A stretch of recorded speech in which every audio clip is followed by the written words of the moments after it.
Cadence of Conflict, Asia, July 10, 2017. The world has been put on notice. That was the message from the U.S. this week to the UN Security Council.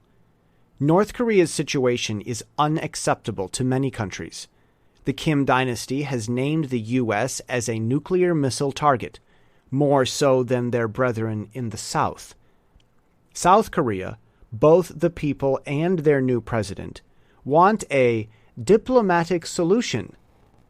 But it's easy to say that diplomacy is the solution to someone else's problem. Unfortunately, unjustly, and unfairly, North Korea's dispute is not with the South. It is with the U.S., but the South gets to bear the brunt. Claiming diplomacy and rhetoric as the way out of a dead end is the thinking of the ungifted CEO who inherited someone else's company.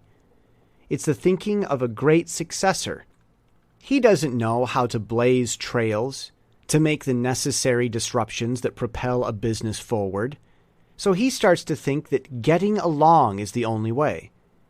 North Korea uses rhetoric as the solution because their side is the more difficult, and it's about to backfire. South Korea, being more comfortable than the North, wants the diplomatic solution because, sadly, their own fight doesn't involve them as much as it involves others. With their get-along answer to the situation, the South is actually agreeing that it is not their own conflict, thus inviting intervention from the U.S. Pyongyang's threat is increasing against the U.S., but South Korea's president doesn't want to deploy more THAAD defense missiles, making the northern threat even greater. By wanting less military cooperation, the South is asking the U.S. to act unilaterally. Maybe that's best, so the U.S. and Pyongyang can finish their conflict, and Korea can get back to being Korea. There's also a good cop, bad cop factor. If the U.S. takes action while the South wants diplomacy, peace between the Koreas seems both desirable and tenable. But then there's Washington's view of Korea within the greater region. This is an opportunity for the Pentagon to make North Korea a spectacle in front of China.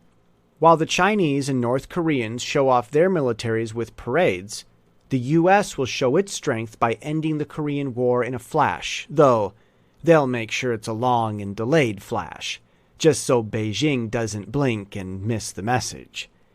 It's an opportunity the U.S. wouldn't miss, to end the Kim dynasty with such power and efficiency that Beijing either has second doubts about pursuing its map meddling activities, or else to turn off the voices of reason and dive into the waters blind and tied. Korea is reaching D-Day.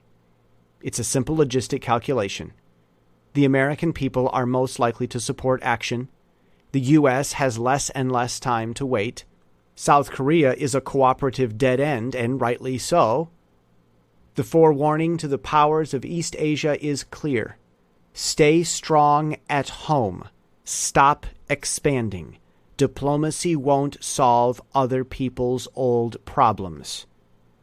Whatever transpires in Korea over the coming weeks will be a foreshadowing of outcomes from any other confrontations that may ensue, should that wisdom be ignored. That's right. The world has been put on notice. That's the cadence of the conflict already seen in the Pacific.